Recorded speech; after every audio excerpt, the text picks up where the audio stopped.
ದೇವರಿಗೆ ಸ್ತೋತ್ರವಾಗಲಿ. ದೇವರಿಗೆ ಅಮೂಲ್ಯರು, ಅತಿ ಪ್ರಿಯರು, ಘನವಂತರಾದ ಪ್ರಿಯ ದೇವರ ಮಕ್ಕಳೇ, ಬನ್ನಿರಿ ಪ್ರಿಯರೇ, ಜೀವವು ಪುನರುತ್ಥಾನವಾದ ಯೇಸು ಕ್ರಿಸ್ತನ ವಾಕ್ಯಗಳನ್ನು ದೇವಕುಮಾರನಾದ ಸೃಷ್ಟಿಕರ್ತ ರಕ್ಷಕನ ನಮ್ಮೆಲ್ಲರನ್ನು ಇಂದಿನವರೆಗೂ ತಾಯಿ ಗರ್ಭದಿಂದಲೂ ಕಾಪಾಡುತ್ತಿರುವ ಮತ್ತು ಕಾಪಾಡಲು ಹೋಗುತ್ತಿರುವ ದೇವರಾದ ಯೇಸು ಕ್ರಿಸ್ತನ ಮಾತುಗಳನ್ನು ಧ್ಯಾನಿಸಲು ನಿಮ್ಮೆಲ್ಲರನ್ನು ಪ್ರೀತಿಯಿಂದ ಸ್ವಾಗತಿಸಿ ಪ್ರಿಯರೇ. ಇದನ್ನು ನಾವು ಧ್ಯಾನಿಸಲಿರುವ ವಾಕ್ಯ ಭಾಗಾಂಶ ಪ್ರಿಯರೇ, ಯಾವನು ನನ್ನನ್ನು ಹೊಂದುತ್ತಾನೋ ಅವನು ಜೀವವನ್ನು ಹೊಂದುತ್ತಾನೆ.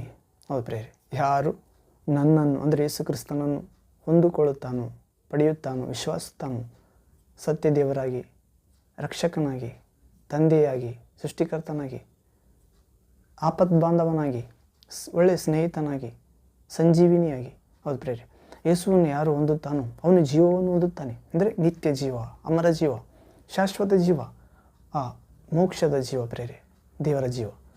ಯಾವನು ನನ್ನನ್ನು ಹೊಂದುತ್ತಾನೋ ಅವನು ಜೀವವನ್ನು ಹೊಂದುತ್ತಾನೆ ಎನ್ನುವ ಅಂಶದೊಳಗೆ ನಾವು ಪ್ರವೇಶವಾಗುವ ಮೊದಲು ತಂದೆಯಾದ ದೇವರ ಜ್ಞಾನವನ್ನು, ಯೇಸು ಕ್ರಿಸ್ತನ ಸಹಾಯವನ್ನು, ದೇವರ ಪರಿಶುದ್ಧ ಆತ್ಮನ ಶಕ್ತಿಯನ್ನು, ಆ ತ್ರಿಯೇಕ ದೇವರ ಆ ಮಾರ್ಗದರ್ಶನವನ್ನು, ಆ ಬೋಧನೆ ಕಟಾಕ್ಷವನ್ನು ಬೇಡಿಕೊಳ್ಳೋಣ ಪ್ರಿಯರೇ. ವಾಕ್ಯವನ್ನು ಅರ್ಥ ಮಾಡಿಕೊಳ್ಳುವಂತೆ ಅದರಂತೆ ಜೀವಿಸಲು ಬೇಕಾದ ದೇವರ ಪ್ರೀತಿಯ ಅಗ್ನಿಯ ಜೀವಜಲದ ಆತ್ಮ ನಮ್ಮನ್ನು ಹೊಸ ವ್ಯಕ್ತಿಗಳಾಗುವಂತೆ, ಲೋಕವನ್ನು, ಶರೀರವನ್ನು, ಕಣ್ಣಿನಿಚ್ಛೆಯನ್ನು, ಗರ್ವದ ಜೀವಿತವನ್ನು, ಪಾಪ ಶಾಪದ ಜೀವಿತವನ್ನು ಜಯಿಸುವಂತೆ, ಕ್ಷಮಾಪಣೆ ಹೊಂದುವಂತೆ ಪ್ರಾರ್ಥಿಸೋಣ ಪ್ರೇರೆ.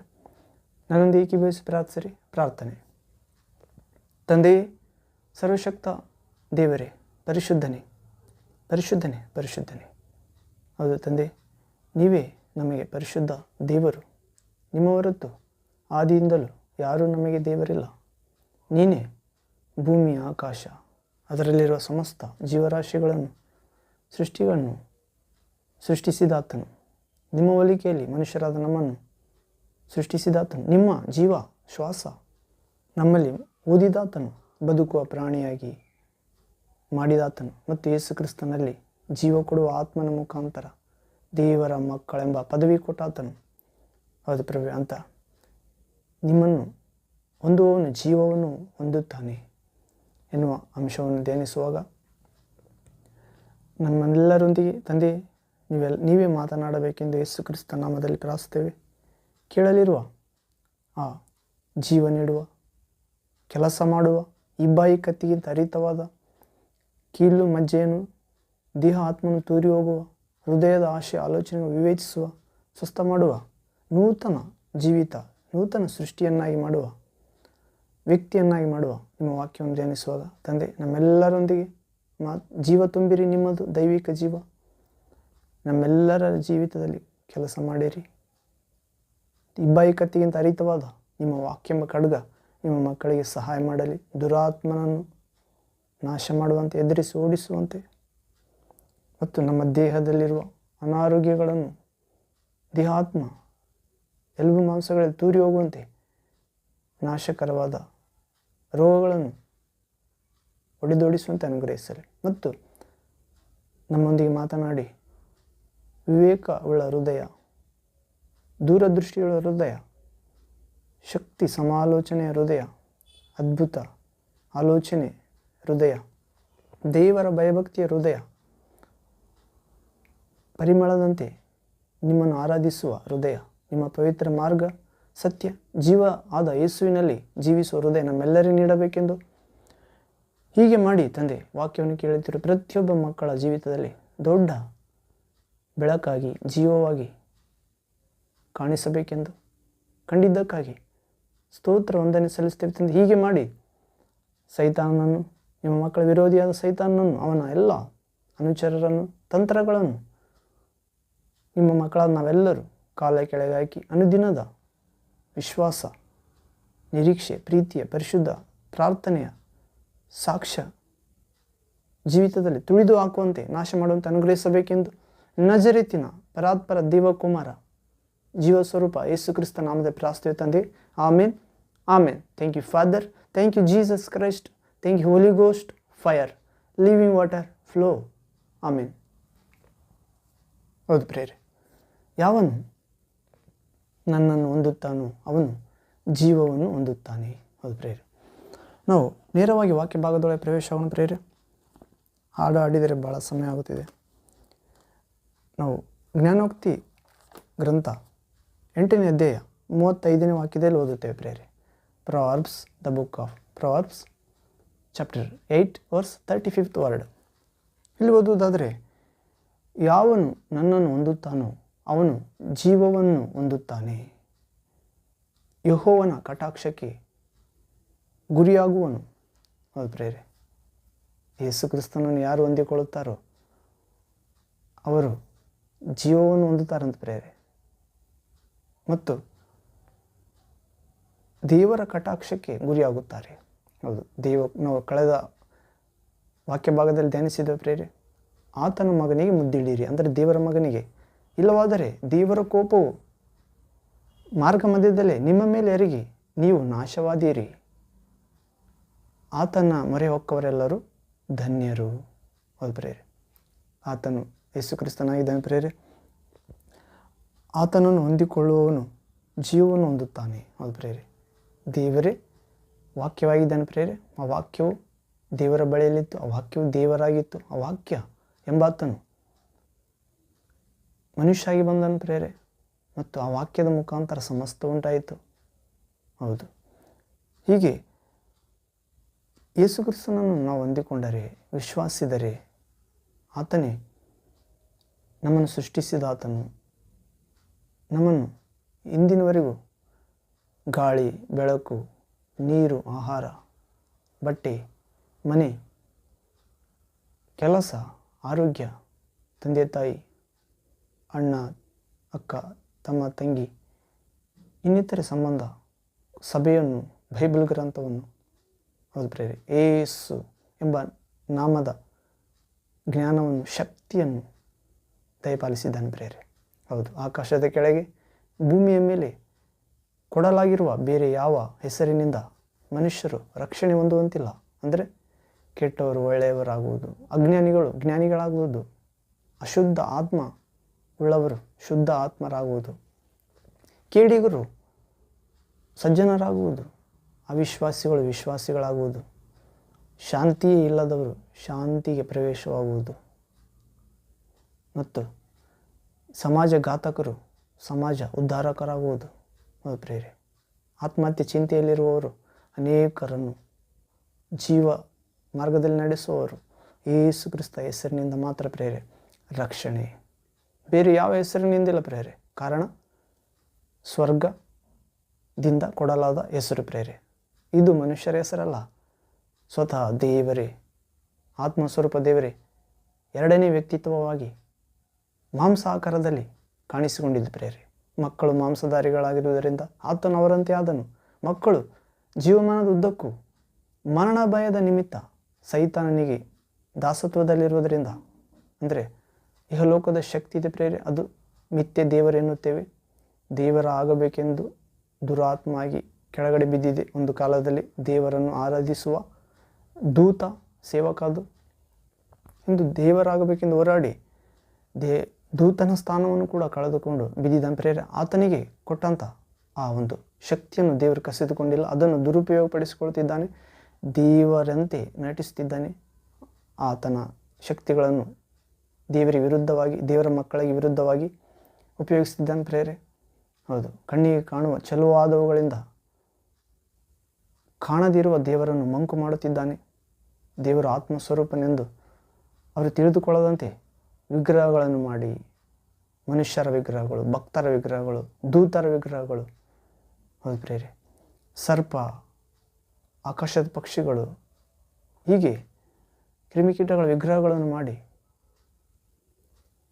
ರಾಜಕೀಯ ನಾಯಕರು ಹೀಗೆ ವಿಗ್ರಹಗಳನ್ನು ಮಾಡಿ ಅವರಿಗೆ ದೇವರಿಗೆ ಸಲ್ಲತಕ್ಕ ಮಹಿಮೆಯನ್ನು, ಆರಾಧನೆಯನ್ನು, ವಂದನೆಯನ್ನು, ನಮಸ್ಕಾರವನ್ನು, ಪೂಜೆಯನ್ನು ಅವುಗಳಿಗೆ ಸಲ್ಲುವಂತೆ ಮಾಡುತ್ತಿದ್ದಾನೆ ಪ್ರೇರೆ. ಹೀಗೆ ಮನುಷ್ಯರನ್ನು ದೇವರ ಕೋಪಕ್ಕೆ ಗುರಿ ಮಾಡುವಂತೆ ಮಾಡುತ್ತಿದ್ದಾನೆ. ಮನುಷ್ಯರಾದರೂ ಸೈತಾನನ ತಂತ್ರಗಳನ್ನು ಅರಿತುಕೊಳ್ಳದೆ, ಆತನ ಕುಯುಕ್ತಿಯನ್ನು ಅರಿತುಕೊಳ್ಳದೆ, ಅಜ್ಞಾನವನ್ನೇ ಕುಯುಕ್ತಿಯನ್ನೇ ಜ್ಞಾನವೆಂದು,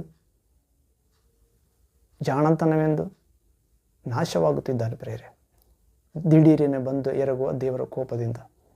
ಅದರಿಂದ ದೇವರ ಕಟಾಕ್ಷಕ್ಕೆ ಗುರಿಯಾಗುತ್ತೇವೆ ಪ್ರೇರೆ. ದೇವರ ಕೋಪಕ್ಕೆಲ್ಲ ಯಾವಾಗ ಯಾವನು ಯೇಸು ಕ್ರಿಸ್ತನನ್ನು ಹೊಂದಿಕೊಳ್ಳುತ್ತಾನೋ, ವಿಶ್ವಾಸಿಸುತ್ತಾನೋ, ಸ್ವಂತ ರಕ್ಷಕನಾಗಿ ದೇವರಾಗಿ ದಾರಿ ತಪ್ಪಿ ಅಲೆಯುತ್ತಿರುವ ಕುರಿಗಳಿಗೆ ಕುರುಬ ಈತನೇ.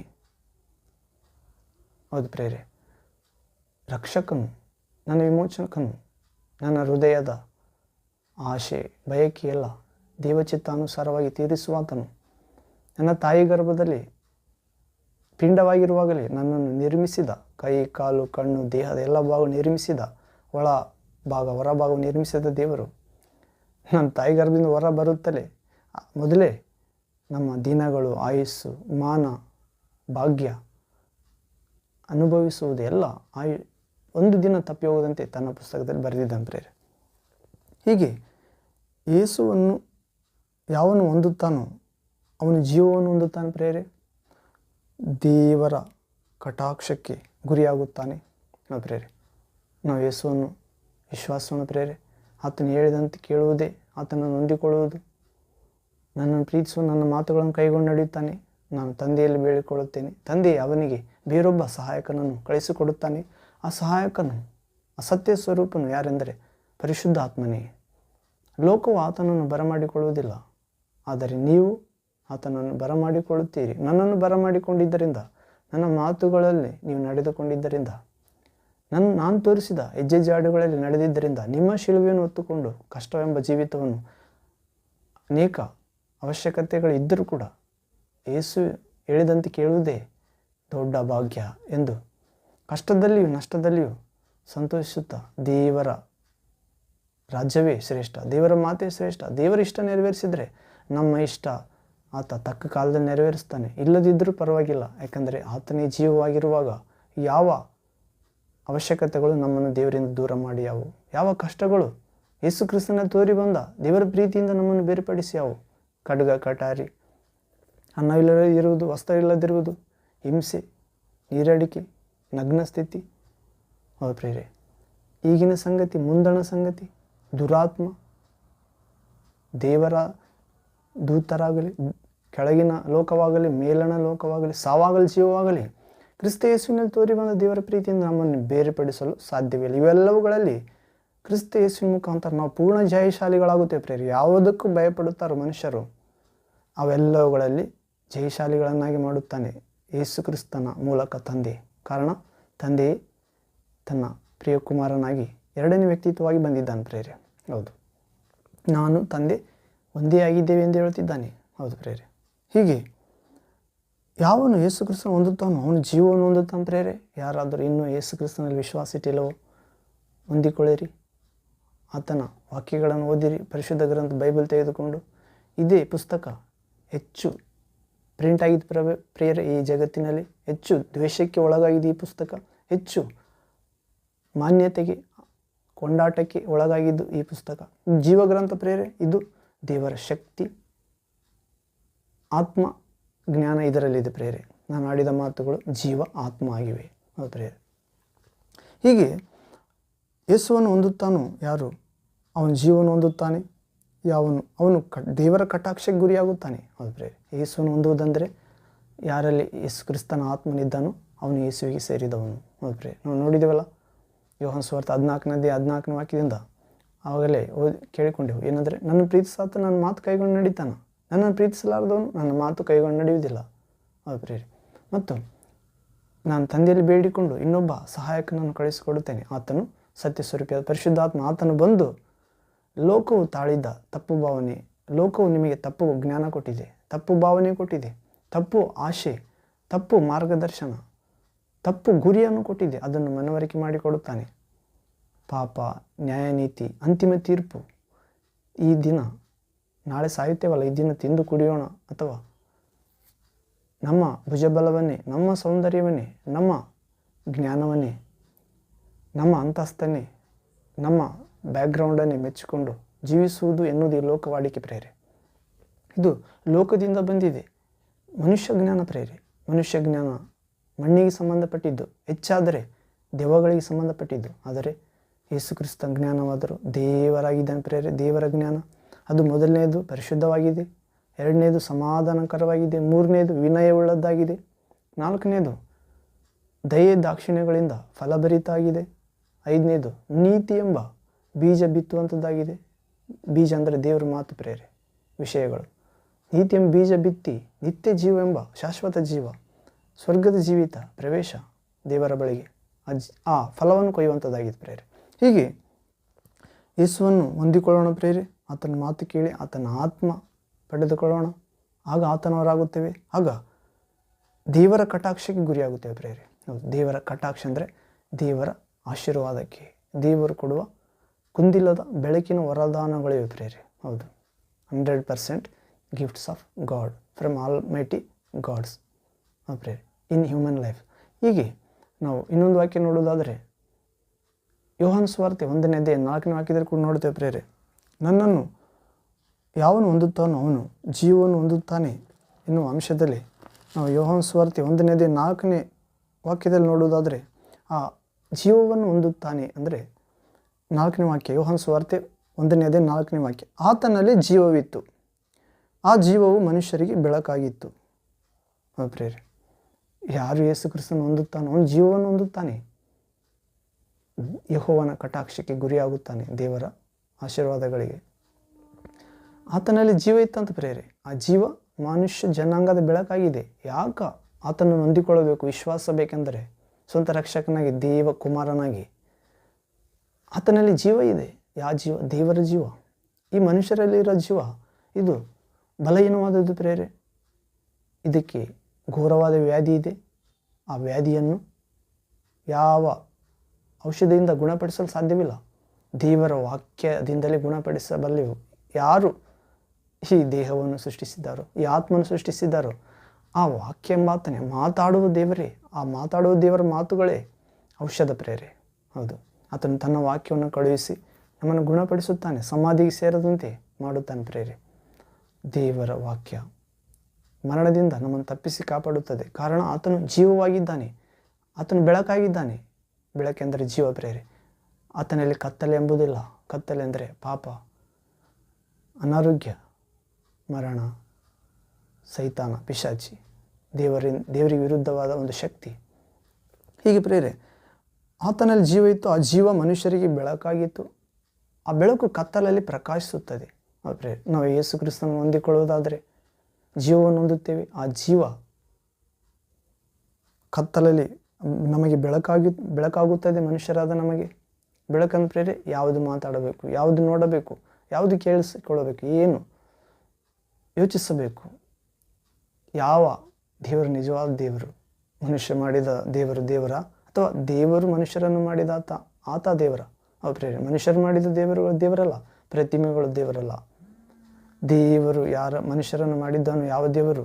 ಭೂಮಿ ಆಕಾಶಗಳ ನಿರ್ಮಿಸಿದ ತಂದೆ, ಆತನ ಪ್ರತಿರೂಪದಲ್ಲಿ ಬಂದ ಯೇಸು ಕ್ರಿಸ್ತ. ನಾನೇ ಇರುವಾತನೆಂದು ನೀವು ನಂಬದಿದ್ದರೆ ನಿಮ್ಮ ಪಾಪಗಳಲ್ಲೇ ಸಾಯುವಿರಿ ಎಂದಾತ ಆ ಯೇಸು ಕ್ರಿಸ್ತನೇ ಆಗಿದ್ದಾನೆ ಪ್ರೇರೆ. ಆತನ ಜೀವ ಇದೆ, ಆ ಜೀವ ಬೆಳಕಾಗಿದೆ. ಯೇಸುವನ್ನು ಹೊಂದಿಕೊಳ್ಳುವುದಾದರೆ ನಾವು ದೇವರ ಕಟಾಕ್ಷಕ್ಕೆ ಒಳಗಾಗುತ್ತೇವೆ ಪ್ರೇರೆ.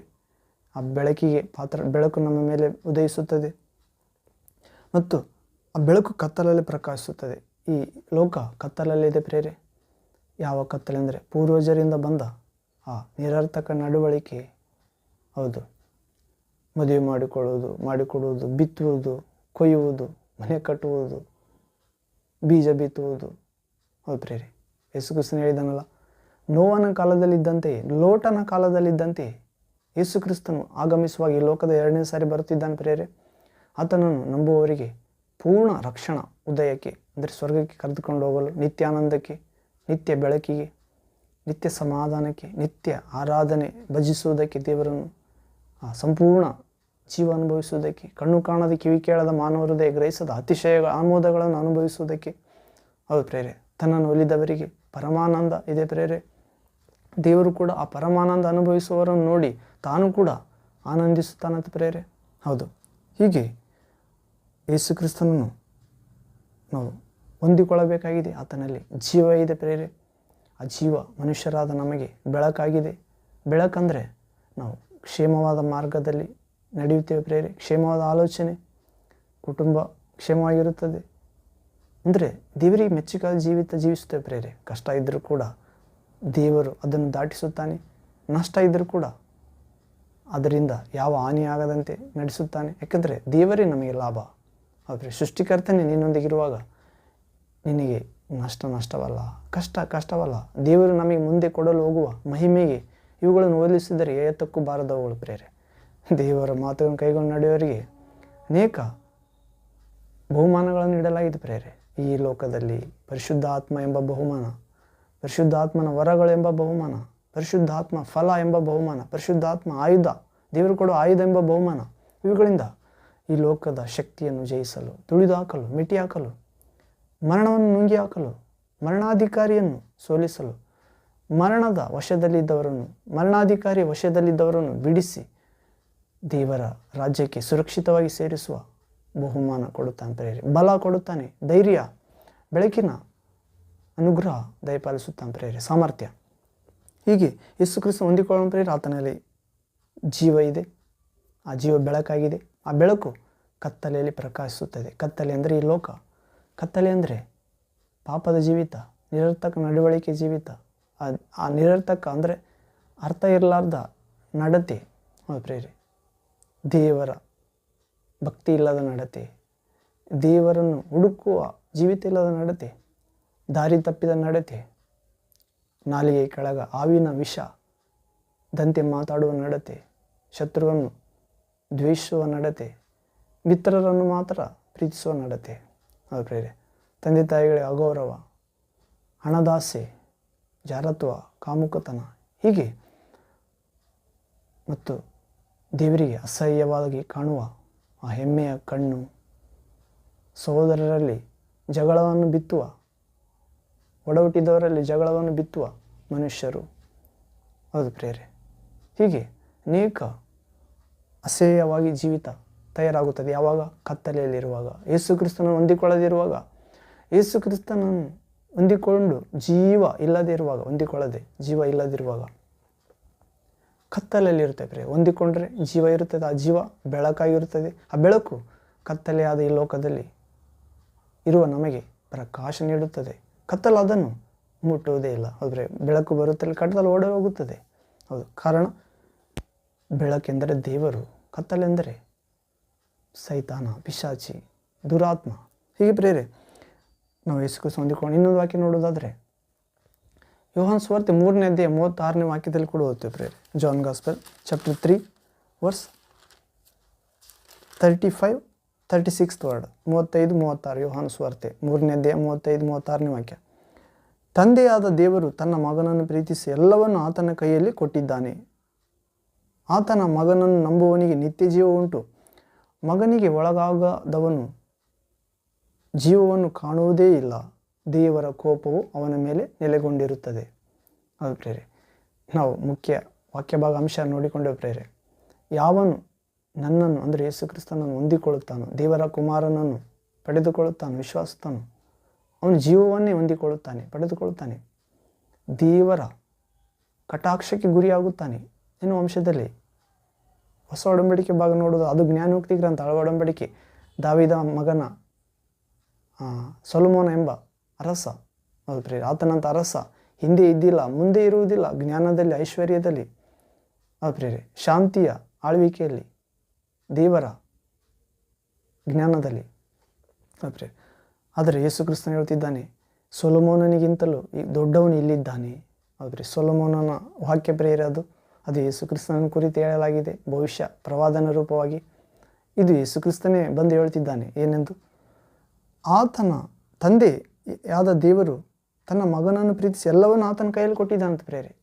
ಯೇಸು ಕ್ರಿಸ್ತನು ಹೇಳ್ತಿದ್ದಾನೆ, ತಂದೆಯಾದ ದೇವರು ಎಲ್ಲವನ್ನು ತನ್ನ ಮಗನಾದ ನನ್ನನ್ನು ಪ್ರೀತಿಸಿ ಎಲ್ಲವನ್ನು ನನ್ನ ಕೈಗೆ ಕೊಟ್ಟಿದ್ದಾನೆ ಅಂತ ಹೇಳ್ತಿದ್ದಾನೆ ಪ್ರೇರೆ. 2000 ವರ್ಷ ಕೆಳಗೆ ಮನುಷ್ಯರ ಮಧ್ಯದಲ್ಲಿ ಬಂದು ರಕ್ಷಣಾ ಕಾರ್ಯದಲ್ಲಿ ತಿರುಗಾಡುತ್ತಿರುವಾಗ ಭೂಮಿಯ ಮೇಲೆ ತಂದೆಯಾದ ದೇವರು ತನ್ನ ಮಗನನ್ನು ಪ್ರೀತಿಸಿ, ತನ್ನನ್ನೇ ಕುರಿತು ಹೇಳ್ತಿದ್ದಾನೆ, ತನ್ನ ಮಗನನ್ನು ಪ್ರೀತಿಸಿ ಎಲ್ಲವನ್ನು ಆತನ ಕೈಗೆ ಕೊಟ್ಟಿದ್ದಾನಂತ ಪ್ರೇರೆ. ಹೌದು, ಇನ್ನೊಬ್ಬರಿಗೆ ಅಲ್ಲ ಪ್ರೇರೆ. ಹೌದು, ನಾವು ಕೆಲವೊಂದು ಸಮಾಜದಲ್ಲಿ ನೋಡ್ತಿರ್ತೇವೆ, ಈ ಬ್ರಹ್ಮ ಕುಮಾರಿ ಎಂಬ ಆ ಸಂಸ್ಥೆಯವರು. ಆ ಒಂದು ಪ್ರಕಾಶ ಇರ್ತದೆ ಪ್ರೇರೆ, ದೇವರ ಆತ್ಮಸ್ವರೂಪಿಯಾಗಿದ್ದಾನೆ ಎಂದು ಅದರೊಳಗೆ ಒಂದು ಬೆಂಕಿ ಅಥವಾ ಒಂದು ಚಿತ್ರ ತೋರಿಸಿ, ಬೆಂಕಿ ಥರ ಅದರ ಪ್ರಕಾಶ ಎಲ್ಲ ಕಡೆಗೆ ಹೊರಡುತ್ತಿರ್ತದೆ. ಒಂದೊಂದು ಪ್ರಕಾಶದಲ್ಲಿ ಒಬ್ಬೊಬ್ಬ ಮಹಾತ್ಮನ ಚಿತ್ರ ಇಟ್ಟಿರ್ತಾರೆ. ಒಬ್ಬರು ಈ ವ್ಯಕ್ತಿ, ಇನ್ನೊಬ್ಬರು ಈ ವ್ಯಕ್ತಿ, ಇನ್ನೊಬ್ಬರು ಈ ವ್ಯಕ್ತಿ, ಅದರಲ್ಲಿ ಒಂದು ಯೇಸು ಕ್ರಿಸ್ತನನ್ನು ಕೂಡ ಇಟ್ಟಿರ್ತಾರೆ. ಆದರೆ ನಾನು ಅವರಿಗೆ ಹೇಳಿದ ಪ್ರೇರೆ, ಆ ಪ್ರಕಾಶನೇ ಈತ, ಅದೃಶ್ಯ ದೇವರ ಪ್ರಕಾಶ ಸಾದೃಶ್ಯವಾಯಿತು ಭೂಮಿಯಲ್ಲಿ. ಕಾಣದ ದೇವರ ಕಾಣುವ ರೂಪ ಯೇಸು ಕ್ರಿಸ್ತ. ಎಲ್ಲರ ಮಹಾತ್ಮರು ಇರ್ಬೋದು, ಈತ ಮಹಾತ್ಮ ಅಲ್ಲ, ಪರಮಾತ್ಮ. ಈತ ಮಹಾತ್ಮರಲ್ಲಿ ಒಬ್ಬರನ್ನಾಗಿ ಮಾಡಿರಿ. ಇವರು ಮಹಾತ್ಮ ಕೂಡ ಅಲ್ಲ, ಸಮಾಜ ಸುಧಾರಕರಷ್ಟೇ. ನಿಜವಾದ ಮಹಾತ್ಮ ಪರಮಾತ್ಮ ಮಾನವಾಗಿ ಬಂದಾನ ಎಂದು ಹೇಳುವಾತನೇ ಮಹಾತ್ಮ ಆತನ ಪ್ರೇರೆ. ಹೌದು, ಆದರೆ ಅವರು ಮಹಾತ್ಮರಾಗಲು ಕೂಡ ಯೋಗ್ಯರಿಲ್ಲ ಪ್ರೇರೆ. ಕಾರಣ ಪರಮಾತ್ಮನೇ ಮಾನವ ಆಕಾರದಲ್ಲಿ ಮಕ್ಕಳ ಮಾಂಸಧಾರಿಗಳಾಗಿರುವುದರಿಂದ ಆತನು ಅವರಂತೆ ಆದನೆಂದು ಅವರು ಗ್ರಹಿಸಲಿಲ್ಲ. ಕಾರಣ ಯೇಸುವನ್ನು ವಿಶ್ವಾಸವರು ಮಹಾತ್ಮರು ಪ್ರೇರೆ.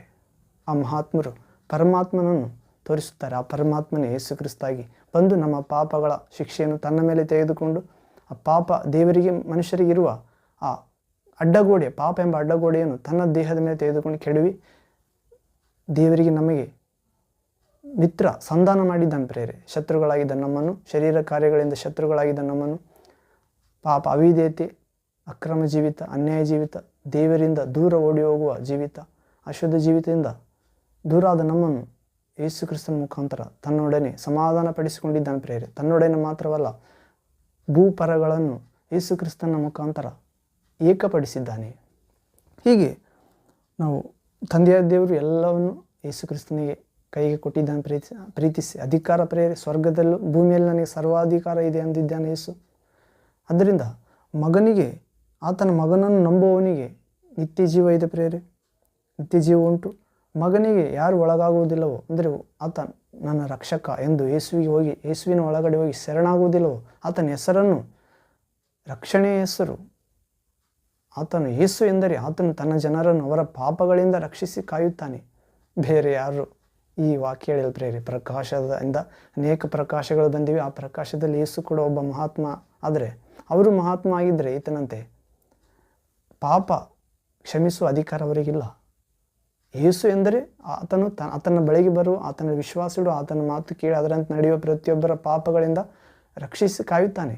ಹೇಗೆ ತನ್ನ ರಕ್ತದಿಂದ ತೊಳೆದು ತನ್ನ ಆತ್ಮ ಕೊಟ್ಟು, ಪರಿಶುದ್ಧಾತ್ಮ ಕೊಟ್ಟು ಅಶುದ್ಧಾತ್ಮ ಓಡಿಸಿ ಪ್ರೇರಿ. ನಾವು ಅಶುದ್ಧರಾಗಲು ಅಶುದ್ಧಾತ್ಮನ ಪ್ರಭಾವ ಇದೆ ಈ ಲೋಕದಲ್ಲಿ. ಅಶುದ್ಧಾತ್ಮಗಳಿಂದ ತುಂಬಿದೆ. ಲೋಕವು ದುರಾತ್ಮನ ವಶದಲ್ಲಿದೆ.